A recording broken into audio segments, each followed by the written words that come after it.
Hello दोस्तों, तो जैसे कि पिछले एपिसोड में हमने देखा कि वांगलिंग हुआन क्लैन में ही जाकर वहां पर उन लोगों की पैंटी लगा देता है, जहां वांगलिंग को हराने के लिए मास्टर हुआन वू किंग ने यहाँ पर मिस ल्यूमी की डोमेन को एब्सॉर्ब कर लिया था, जिससे वो एक न्यूबॉर्न फॉर्मलेस डेविल बन जाता है। जो देखकर तो स्कैटर डेविल गॉड काफी जरा खुश हो गया था, क्योंकि इस तरह की न्यूबॉर्न बच्चों को खाकर उन्हें काफी जरा न्यूट्रिशन मिलती है। और इसीलिए स्कैटर डेविल गॉड हुआन वू किंग को फौरन से खा जाता है, जिसके बाद वो वांगलिंग से कहता है कि अपना वादा मत भूलना। वांगलिंग ने भी दूसरी तरफ उससे उसकी आजादी का वादा किया था। और अब चूंकि यहाँ पर ल्यूमी और हुआन वू किंग दोनों मर चुके थे, तो हमें जानने को मिलता है कि ल्यूमी ने मरने से पहले एक स्टोरेज बैग वांगलिंग के लिए छोड़ा हुआ था, जिसके अंदर वही रिसेंटमेंट सोल स्पिरिट थी जिसे मिस ल्यूमी लियर कहकर पुकारती थी। वो उसके बच्चे की तरह था, लेकिन फिर भी उसने लियर के साथ काफी नाइंसाफी की, जो उसे इस तरह नफरत में बढ़ा किया, सिर्फ वांगलिंग को जान से मारने के लिए। दूसरी तरफ वांगलिंग भी जानता रहा कि लियर उसी के सोल ब्लड से बना हुआ है, एक तरह से वो उसका बेटा हुआ। इसलिए मिस ल्यूमी की आखिरी ख्वाहिश को पूरा करते हुए वांगलिंग उसकी बॉडी से सारी रिजेंटमेंट एनर्जी हटा देता है। और वांगलिंग ने उसका नाम बदलकर वांगपिंग रख दिया था, जिसका मतलब होता है पीसफुल, क्योंकि वांगलिंग चाहता है कि वो एक शांति भरी जिंदगी गुजारे। इसके बाद वांगलिंग उसे मॉर्टल्स की तरफ भेज देता है।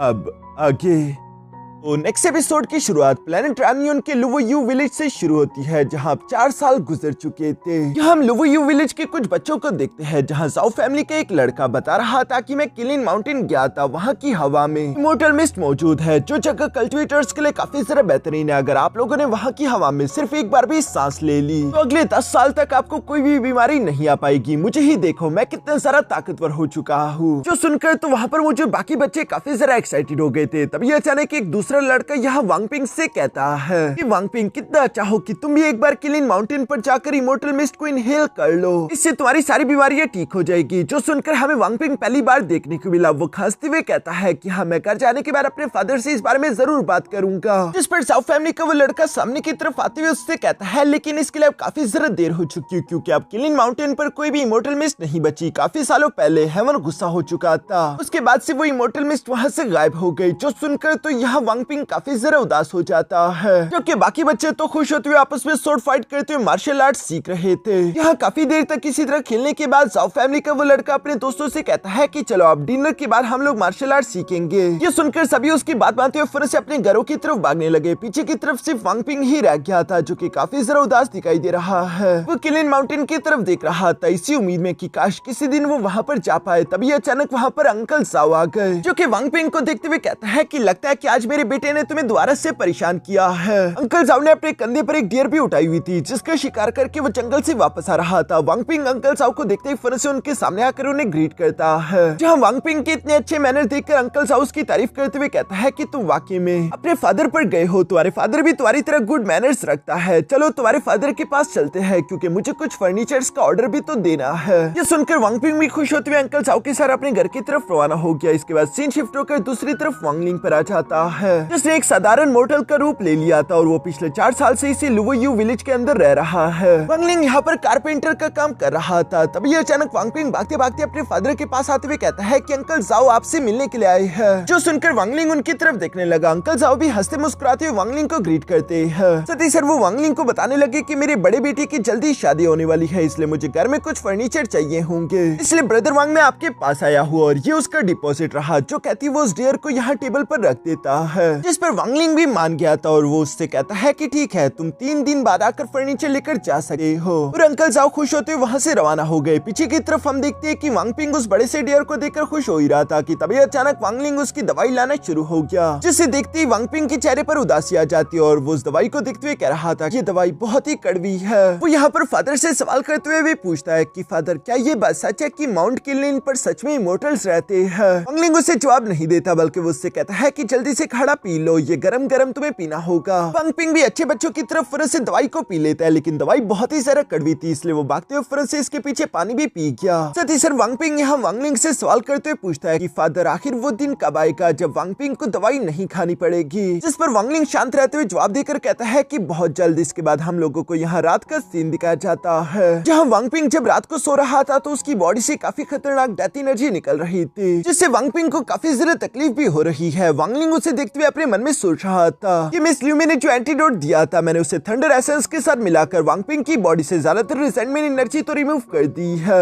लेकिन इस प्रोसेस में अभी भी काफी ज्यादा समय लग रहा है। बाहर से तो वांग पिंग एक नॉर्मल बच्चा दिखाई देता है, लेकिन ये सच नहीं। मुझे हर रोज अपनी डिवाइन पावर का इस्तेमाल करते हुए धीरे धीरे करके उसकी बॉडी से ये डेथ एनर्जी रिमूव करती रहनी होगी, और साथ ही सर वांग पिंग का इलाज भी चलता रहेगा। अगर इसके इलाज में जरा से भी कोई अड़चन आई तो हो सकता है कि वांग पिंग मारा जाए, लेकिन वांगलिंग ऑफ कोर्स ऐसा होने नहीं देगा। वांगलिंग यहाँ पर वांग पिंग को सुलाने के बाद वहाँ से जाते हुए अपने मन में सोच रहा था कि वांग पिंग की पुरानी जिंदगी बिल्कुल भी अच्छी नहीं थी, इसलिए मैंने वांग पिंग की सारी पुरानी बुरी यादें मिटा दी, मानो जैसे कि वांग पिंग का एक नया जन्म हुआ हो। ये उसके लिए एक नई जिंदगी है। साथ ही साथ वांगलिंग बाहर की तरफ आते हुए अपने मन में कह रहा था कि 4 साल से मैं इस लो यू विलेज में रह रहा हूँ। ये जगह बहुत ही जरा शांत है, बिल्कुल मेरे होम टाउन की तरह। अगर बचपन में मैंने अपने फादर की बात मान ली होती और मैं कल्टीवेशन को शुरू ना करता बल्कि एक कारपेंटर बनकर अपनी जिंदगी गुजारता, तो क्या तब भी मेरी जिंदगी इतनी ही शांति भरी होनी थी। वांगलिंग यहाँ पर ये सब सोच रहा था। इसके बाद हमें नेक्स्ट डे मॉर्निंग का सीन दिखाया जाता है, जहाँ पर हम देखते हैं कि वांगलिंग से मिलने के लिए सन टाई आया हुआ था, जिसे देखते ही वांगलिंग फौरन से खड़े होकर उन्हें सीनियर कहकर पुकारता है। सन टाई जवाब देते हुए कहता है कि मुझे सीनियर मत कहो, क्योंकि वांगलिंग ऑलरेडी उनसे काफी ज्यादा ताकतवर था। साथ ही साथ सन टाई बताता है कि तुमने जो चीज मुझसे मंगवाई थी वो मैंने ढूंढ लिया, जिसे एसेंशियल फ्रूट कहा जाता है। वो लुओटियान डोमेन के नॉर्थर्न रीजन में पाया जाता है। जिन एसेंशियल फ्रूट्स को वो यहाँ टेबल पर रख देता है। साथ ही साथ सन टाई बता रहा था कि इन्हें कोई नॉर्मल बीस्ट नहीं बल्कि डीमन ड्रैगन्स तक खाते हैं, इसलिए इन एसेंशियल फ्रूट्स को हासिल करना काफी ज्यादा डेंजरस है। साथ ही सर वहाँ पर 17 क्लैंस है जिन्होंने अलग अलग रीजन पे ठिकाने बनाते हुए इन एसेंशियल फ्रूट्स पर काबू करके रखा हुआ है, और सन टाई ने उन सारे के सारे लोकेशन को यहाँ मैप में मार्क कर दिया था, ताकि अगर वो ना भी हो तब भी वांगलिंग जाकर उन एसेंशियल फ्रूट्स को हासिल करके ला सके। सन टाई भी वांगलिंग के लिए ये काम कर देता, लेकिन वो बताता है कि अब मेरी कल्टीवेशन काफी जरा कम रह चुकी है, मैं सिर्फ तुम्हारे लिए थोड़ी बहुत जासूसी ही कर सकता, उससे जरा कुछ नहीं। वांगलिंग यहाँ पर सन टाई की बातें सुनकर कहता है कि सीनियर, आपको इतनी जरा परेशानी से गुजारने के लिए मैं आपसे माफी चाहता हूँ। साथ ही वो उनका शुक्रिया भी अदा करता है, जिस पर सन टाई जवाब देते हुए कहता है कि कोई बात नहीं, वैसे भी ये बस सिर्फ एक ट्रांजैक्शन ही तो है, अपने वादे को मत भूलना। जो सुनकर वांगलिंग जवाब देते हुए कहता है कि हाँ, मैं अपने वादे को नहीं भूला। आपके गुजरने के बाद मैं आपकी अस्थियों को वापस अलायंस स्टार डोमेन के प्लेनेट डार्क मून पर ले जाऊंगा, जो कि आपका होम टाउन है, और वहाँ के टियानशिन विलेज की मिट्टी में आपको दफना दूंगा, जैसा कि आपसे मैंने वादा किया है। आप बेफिक्र रहे, मुझे सब कुछ याद है, मैं कुछ भी भूला नहीं। जो सुनकर सन टाई भी चैन के सांस लेता है। इसके बाद वो खांसते हुए वहाँ से धीरे धीरे उठकर जाने लगा, जिसे बाहर से आते हुए वांग पिंग ने देख लिया था, और वो सन टाई को देखते हुए कहता है कि आखिर आप कौन हो। सन टाई तो कोई भी जवाब नहीं दे पा रहा था। तभी अचानक वांगलिंग सामने की तरफ आते हुए वांग पिंग को बताता है कि यह है तुम्हारा ग्रैंडफादर, आकर सन टाई को ग्रीट करो। जो सुनकर वांग पिंग भी अच्छे बच्चों की तरफ फिर से भागते हुए आकर यह सन टाई के सामने उन्हें ग्रीट करते हुए दादा अबू कहकर पुकार रहा था। जो सुनकर तो सन टाई काफी जरा इमोशनल हो जाता है। वो हैरान होते हुए कह रहा था कि इसने मुझे दादा अबू कहा, उसे बिल्कुल भी इस बात की उम्मीद नहीं थी। दूसरी तरफ हम देखते हैं कि वांग पिंग ने टेबल पर पड़े हुए उन एसेंशियल फ्रूट्स को देख लिया था, जो कि चमकीले हैं, और उसे ये काफी अच्छे लगे, इसलिए वो उन्हें खाने के लिए उनकी तरफ भागने लगा था। पर इन एसेंशियल फ्रूट्स को डायरेक्टली एब्सॉर्ब करना खतरे से खाली नहीं, इसलिए हम देखते हैं कि सन टाई फौरन से अपनी पावर्स का इस्तेमाल करते हुए एसेंशियल फ्रूट्स को खींचकर अपने पास ले आता है। जो देखकर तो वांग पिंग भी शौक हो गया कि आखिर ये फ्रूट्स हवा में कैसे उड़ रहे हैं। ग्रैंडफादर, क्या आपको मैजिक आता है? जो कहते हैं वांग पिंग एक शरारती बच्चे की तरह उन एसेंशियल फ्रूट्स की तरफ छलांगे लगा रहा था। दूसरी तरफ सन टाई उन फ्रूट्स को बचाते हुए कह रहा था कि बच्चे जरा शांत हो जाओ, ये कोई ऐसा फ्रूट नहीं जैसे तुम जैसा बच्चा टच कर सके, इसे तुम नहीं खा सकते। ये ग्रेट वाइल्ड बीस्ट का खाना है, जो कि कभी भी सोते नहीं। जो सुनकर तो वांग पिंग ने यहाँ सवालों की बौछार कर दी थी, जहाँ वो सवाल करते हुए पूछता है कि क्या वो बीस्ट हमारे गाँव की येलो ऑक्स बीस्ट से भी जरा बड़े हैं, उनका कलर क्या होता है, और वो इस फ्रूट को खाने के बाद क्या सो जाते हैं, और अगर वो सो जाते हैं तो उन्हें क्या ख्वाब भी आते हैं, आखिर उनके ख्वाब कैसे होते हैं। यहाँ इतने सारे सवाल एक साथ सुनकर तो सन टाई भी परेशान हो गया था। वो वांगलिंग की तरफ देखते हुए कहता है कि आखिर तुमने ये किस बला को मुझ पर छोड़ दिया। सन टाई को इतना सारा परेशान होता हुआ देखकर वांगलिंग भी मुस्कुराते हुए कहता है कि तुम्हें इस तरह से हारता हुआ देखकर मुझे तो मजा आ रहा है। सन टाई भी ये सुनकर मुस्कुराने लगा, उसे भी अब वांग पिंग का साथ थोड़ा बहुत अच्छा लग रहा था। दूसरी तरफ वांगलिंग यहाँ पर देखता है कि सन टाई का लाइफ स्पैन सिर्फ 15 साल का बचा है। 15 साल के बाद सन टाई की मौत होगी। वांगलिंग सन टाई की तरफ देखते हुए अपने मन में कह रहा था कि यहाँ पर ऐसा कोई भी इंसान नहीं जो कि सन टाई का सहारा बन सके। सन टाई ट्रोल एंसेस्टर के साथ फाइट करते हुए यहाँ पर मेरी वजह से पहुंचा है, इसलिए वांगलिंग चाहता था कि सन टाई उनके साथ रहे। वांगलिंग सन टाई से कहता है कि वो सामने वाला रूम खाली है, अगर सन टाई आप बुरा ना मनाए तो आप हमारे साथ रह सकते हैं। ये सुनकर तो सन टाई शॉक हो गया था। वो सोच ही रहा था कि आखिर क्या जवाब दूं। दूसरी तरफ वांग वांगपिंग संटाई के आसपास घूमते हुए कह रहा था कि ग्रैंडफादर आप मुझे अच्छे लगे, प्लीज आप हमारे साथ रुके ना। संटाई भी इमोशनल होते हुए कहता है कि मैंने बिल्कुल भी नहीं सोचा था कि मैं संटाई जो कि सारी उम्र भटकता रहा,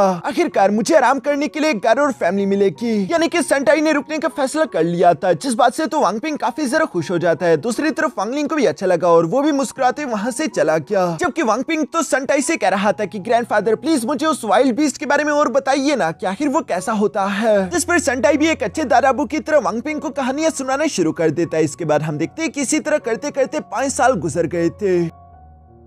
वांगपिंग 9-10 साल का हो चुका था, जो कि संटाई के पास बैठा हुआ है। संटाई वांगपिंग से कह रहा था कि वांगपिंग आखिर तुम यहाँ पर क्या कर रहे हो, वो अपने फादर के पास क्यों नहीं जा रहे। जिस पर वांगपिंग जवाब देते हुए कहता है कि मुझे वहाँ नहीं जाना क्योंकि आंटी जेंग आई हुई है। ये सुनकर संटाई कहता है कि अच्छा वही रिश्ता कराने वाली औरत, लेकिन आखिर उससे तुम्हें इतनी प्रॉब्लम क्या है। जिस पर वांगपिंग फौरन से खड़े होते हुए कहता है कि मुझे प्रॉब्लम क्या है, वो औरत पिछले 3 साल में 12 बार यहाँ पर आ चुकी है, पूरे 12 बार। वो पूरे गाँव की हर एक लड़की का रिश्ता बारी बारी करके ला के मेरे फादर के पास ले आई है, जैसे कि मेरा फादर कोई कैंडी हो जिसे हर कोई खाना चाहता है। जो सुनकर तो संटाई भी मुस्कुराने लगा। सीन शिफ्ट होकर दूसरी तरफ वांगलिंग पर आ जाता है, जहां आंटी जेंग वांगलिंग को रिश्ता दिखा रही थी और वो उसे बता रही थी कि जाओ फैमिली की लड़की बहुत ही अच्छी है, उसने कई रातों जागकर ये कढ़ाई खुद अपने हाथों से की है, जरा इसलिए देखो ये कितनी कमाल की है, वो तुम्हारा और तुम्हारे बच्चे का बहुत अच्छे से ध्यान रखेगी, वो वांगपिंग को बिल्कुल अपने बच्चों की तरफ बड़ा करेगी। लेकिन वांगलिंग उसे कोई रिस्पॉन्स नहीं दे रहा था। जिस पर आंटी जेंग गुस्सा होते हुए कहती है कि अगर तुम्हें अपना नहीं सोचना तो एटलीस्ट अपने बच्चे का तो सोचो, एक बच्चा आखिर माँ के प्यार के बगैर कैसा बड़ा हो सकता है। जिस पर वांगलिंग जवाब देते हुए कहता है कि वांगपिंग फिलहाल ऐसा कुछ नहीं चाहता। जिस पर आंटी जेंग गुस्सा होते हुए कहती है कि तुम 9 साल पहले वांगपिंग को लेकर हमारे गाँव आए थे, तब तो मैं भी कुंवारी थी, लेकिन अब देखो मेरे 9 बच्चे हो चुके हैं जो कि गाँव में यहाँ वहाँ भाग रहे हैं। बिना औरत के ये घर नहीं लगता, अगर तुम इसी तरह करते रहोगे तो ये घर सूना सा रह जाएगा।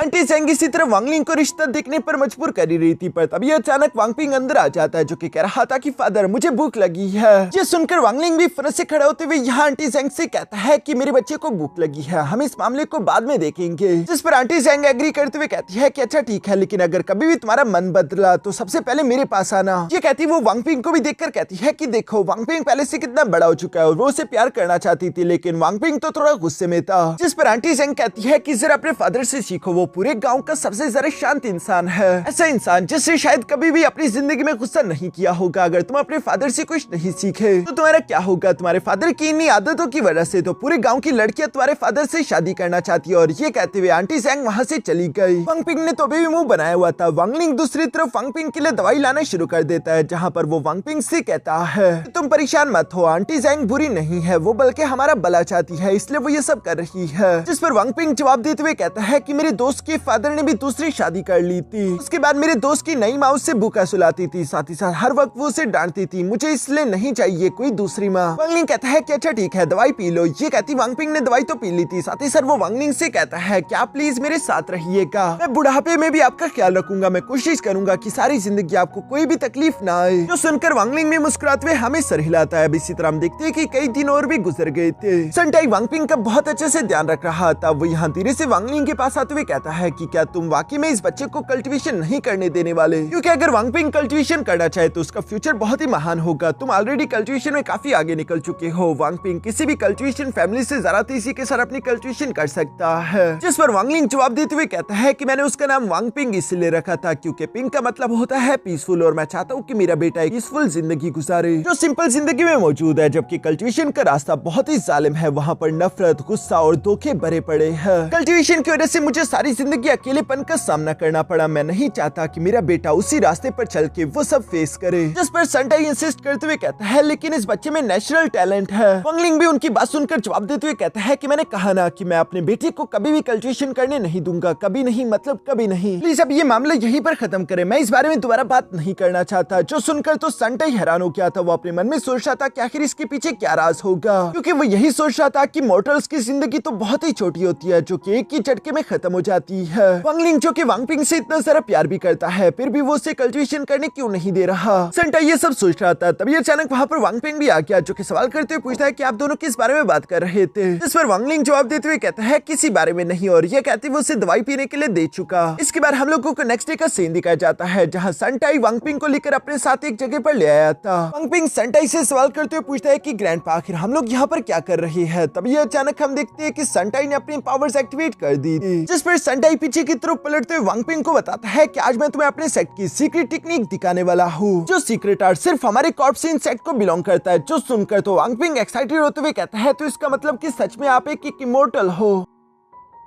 जिस पर सेंटाई अपनी पावर्स को एक्टिवेट करके धीरे धीरे हवा में फ्लोट करते हुए कहता है कि इस ओल्ड मैन ने सिर्फ 7 साल की एज से ही कल्टीवेशन को शुरू कर दिया था, और मैं अपने सेट का ग्रेट एल्डर भी बन चुका था। कई सेंचुरीज तक मैंने कल्टीवेशन करी, और आज वो दिन है जिस दिन मैं अपने सेट की सीक्रेट कल्टीवेशन आर्ट तुम्हें पास ऑन करने वाला हूँ। जो कहती सेंटाई ने फिर से हवा में वेन सेटलिंग इनकांटेशन एक्टिवेट कर दी थी, जिसके अंदर से हम देखते हैं कि एक कॉर्ड पपेट निकलकर बाहर की तरफ आ गया था, जिसे देखकर तो वांगपिंग हैरान होते हुए कहता है कि आखिर ये क्या है। सेंटाई जवाब देते हुए कहता है कि यह है कॉर्प्स पपेट, एक ऐसा पपेट अवतार जो कि तुम्हारे लिए 10,000 की आर्मी से अकेले ही भिड़ कर तुम्हें जीत दिलवा सकता है। यह वो कॉर्प्स पपेट भी सेंटाई के इशारे से वांगपिंग को अपनी पावर्स दिखाने लगा, जिससे वांगपिंग थोड़ा सा डर गया था, और वो कहता है कि ये बिग फैला बहुत ही डरावना दिख रहा है। जो सुनकर सेंटाई एक चुटकी बजाता है, और हम देखते हैं कि वो कॉर्प्स पपेट यहाँ क्यूट बनने की एक्टिंग करने लगा। साथ ही साथ सेंटाई वांगपिंग को बताता है कि अगर तुमने इस कल्टीवेशन के रास्ते को चूज किया तो तुम लाइफ एंड डेथ पर काबू कर सकते हो, हेवन को डिफाई कर सकते हो, तुम इतनी सारा ताकत होगी कि तुम इस मॉर्टल बॉडी की कमजोरियों से आजाद हो जाओगे, तुम्हारी जिंदगी लंबी हो जाएगी, सर्दी गर्मी का असर तुम पर नहीं होगा, और तुम्हें जितनी भी बीमारियां हैं वो सब खत्म हो जाएगी, तुम पूरी तरीके से ठीक हो जाओगे, दोबारा कोई भी चीज तुम्हें परेशान नहीं कर पाएगी। ये सब सुनकर वांगपिंग थोड़ी देर के लिए ललचा जरूर किया था, लेकिन फिर वो अपने फादर से किए हुए प्रॉमिस को याद करता है, इसलिए वो कहता है कि नहीं, मैं कभी कल्टीवेशन नहीं करूंगा, मैंने अपने फादर से इस बारे में वादा किया था। ये सुनकर सेंटाई उससे कहता है लेकिन फिक्र मत करो, मैं तुम्हारे फादर को इस बारे में नहीं बताऊंगा। जिस पर वांगपिंग कहता है लेकिन वांगपिंग कभी भी अपने फादर को धोखा नहीं देने वाला, मैं अपने फादर को बिल्कुल भी उदास नहीं कर सकता। जो कहते हैं वांगपिंग वहां से भागकर चला जाता है। पीछे की तरफ सेंटाई कहता है कि ये भी अपने फादर की तरह बहुत ही जिद्दी है। इसके बाद हम देखते हैं कि वांगपिंग की साधारण जिंदगी इसी तरह चलती रही, उसकी स्कूलिंग शुरू हो गई थी। वांगलिंग टाइम टाइम से उसे दवाई भी पिलाता रहता था, साथ ही साथ वो हर रात अपनी डिवाइन एबिलिटी का इस्तेमाल करते हुए उसकी बॉडी से डेथ एनर्जी को भी रिमूव करता था। इसके अलावा वांगलिंग अपनी डिवाइन पावर का इस्तेमाल बिल्कुल भी नहीं करता था। ये सब करने में वांगलिंग को बहुत ही ज्यादा तकलीफ हो रही थी, वो अपने बेटे को इस मुश्किल में नहीं देखना चाहता था, और इस नॉर्मल जिंदगी को गुजारने की वजह से वांगलिंग का डाउ हार्ट पहले से ज्यादा पीसफुल और साथ ही साथ क्लियर हो चुका था। उससे अपने लाइफ एंड डेथ डोमेन की ओर ज्यादा अंडरस्टैंडिंग भी होने लगी थी। वांगलिंग का लाइफ एंड डेथ डोमेन धीरे धीरे करके ट्रांसफॉर्म हो रहा था, लेकिन वांगलिंग को भी मालूम नहीं कि आने वाले फ्यूचर में क्या होगा। वांगपिंग के फ्यूचर की परेशानी वांगलिंग को भी हो रही थी। दूसरी तरफ हम देखते हैं कि सेंटाई भी हार नहीं मान रहा था, वो बार बार वांगपिंग को यहाँ कल्टीवेशन के लिए ललचाने की कोशिश करता रहा।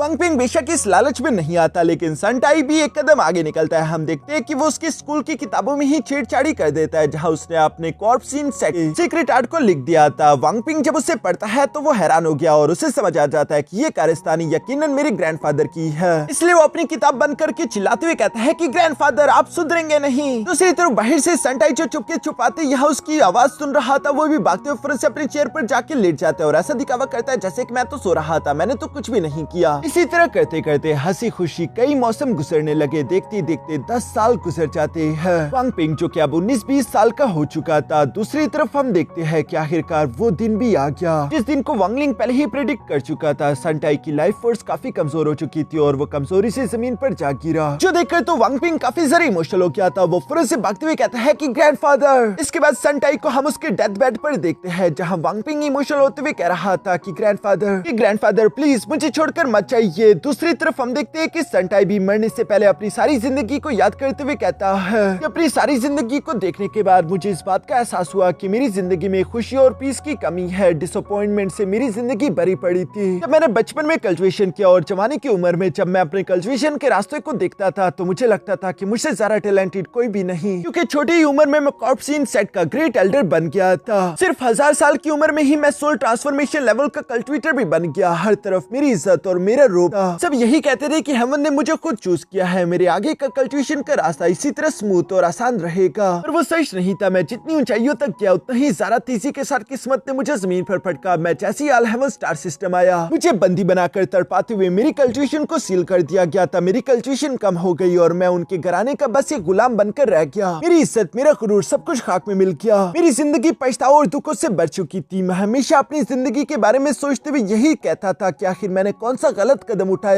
जिस कदम की वजह से मैंने अपना सब कुछ गवा दिया और मैं यहाँ पर आ पहुंचा। पर इतने सालों सोचने के बाद आखिरकार मुझे मेरे सवाल का जवाब मिल चुका है, और वो यही है कि मैंने कोई गलत कदम नहीं उठाया, बल्कि मैं सिंपली अपने रास्ते पर चल रहा था, जहाँ मेरे पास 10,000 चॉइसेस थे। हर एक चॉइस, हर एक रास्ता, हर एक कदम मुझे मेरी ही किस्मत के पास लेकर आने वाला था। अब जब मैं मरने वाला हूँ और मैं अपनी जिंदगी को पलट कर देखता हूँ, तो मुझे एहसास होता है कि हमारे सारे रास्ते हमें हमारी किस्मत की तरफ चुके लेकर ही जा रही है। वैसे भी कुछ बदलने नहीं वाला, तो अगर हम लोगों को कुछ अच्छा मिलता है तो हमें उससे खुशी को उसी वक्त एंजॉय करना चाहिए, और अगर हम जिंदगी में कुछ खो देते हैं तो हमें उसका अफसोस नहीं मनाना चाहिए, बल्कि उसे जाने देना चाहिए, क्योंकि वैसे भी यही तो जिंदगी का नाम है। अंत में हमें वही मिलेगा जो हमारी किस्मत में लिखा गया है। चाहे गम हो या खुशी, हर एक चीज अपने वक्त पर आती है और गुजर भी जाती है। संटा इसी तरह की बातें करते हुए अपनी आखिरी सांसें ले रहा था, जिस पर वांगलिंग उससे कहता है कि मेरे दोस्त, अब तुम आराम कर सकते हो। मैंने तुमसे जो वादा किया था, मैं अपने वादे को यकीनन पूरा करूंगा। जो सुनकर संटाई के चेहरे पर भी एक पीसफुल स्माइल आ गई थी, और उससे अपनी सारी जिंदगी अपनी आंखों के सामने देखने को मिलती है। आखिरी बार वो जवानी से बुढ़ापे तक की अपनी सारी जिंदगी याद करने लगा, जहाँ लास्ट में वो हेवन स्टार सिस्टम आ गया था और उसकी कल्टिवेशन जागी रही। उस जगह के बाद से संटाई के बुरे दिन शुरू हो गए थे, लेकिन यहाँ अब संटाई के सामने कुछ चमकती हुई तितली आ गई, जो कि एक पोर्टल ओपन करके संटाई को उसकी तरफ बुला रही थी। संटाई की सोल भी धीरे धीरे उस पोर्टल की तरफ जाने लगी। साथ ही सर वो चलते हुए कह रहा था कि जिंदगी और मौत के बीच का ये सफर बहुत ही छोटा है, इसलिए मेरे दोस्त इसे खुलकर जीना। और इसी के साथ हम देखते हैं कि संटाई यहीं पर मारा गया, जो देखकर वांगपिंग तो बाहर की तरफ यहाँ ग्रैंडफादर कहकर चिल्लाता है, और साथ ही सर वो फूट फूट कर रोने लगा। वांगलिंग और वांगपिंग गाँव वालों के साथ मिलकर संटाई का फ्यूनरल करते हैं, जहाँ वांगपिंग तो काफी जरा उदास था और वो अपने मन में कह रहा था कि संटाई, आपने अपनी सारी जिंदगी अकेले गुजारी। मैं खुश हूँ कि एटलीस्ट आखिरी उम्र में ही सही, लेकिन आपकी मुलाकात आपके एडॉप्टेड ग्रैंडसन से हो गई, और आखिरी टाइम में मैं आपके साथ था। आपका आखिरी टाइम एटलीस्ट बुरा नहीं किया। दूसरी तरफ वांगलिंग भी संटाई को याद करते हुए अपने मन में कह रहा था कि संटाई, मैंने तुम्हारी अस्थियां संभाल कर रख ली है, तुम्हारे साथ किए हुए अपने आखिरी वादे को मैं हर हाल में पूरा करूंगा। मेरे दोस्त, अब तुम आराम करो। यहाँ पर इसी तरफ फ्यूनरल खत्म हो जाता है। दूसरी तरफ हम वांगलिंग को देखते हैं, जो कि यहाँ कह रहा था कि पूरे 19 साल गुजर गए। लुवोयू विलेज में पूरी एक जनरेशन बड़ी हो गई। अब नेक्स्ट जनरेशन को वेलकम किया जा रहा है। हमारे जो पुराने हमसाए हुआ करते थे, उनमें से 10 में से 3 लोग तो मर चुके। मॉर्टल्स की जिंदगी कितनी जरा कमजोर और कम होती है। वांगलिंग ये सब सोच रहा था कि तभी अचानक अंकल जाओ वहाँ पर आ गया, जो कि वांगलिंग से कह रहा था कि ब्रदर वांग, लगभग आपके हमारे साथ 20 साल होने वाले हैं, और ये 20 साल कितनी जल्दी गुजर गए। मुझे आज भी वो दिन अच्छे से याद है जब तुम पहली बार वांगपिंग को हमारे गाँव ले आए थे, और आज वो दिन है जब तुम दोनों यहाँ से जा रहे हो।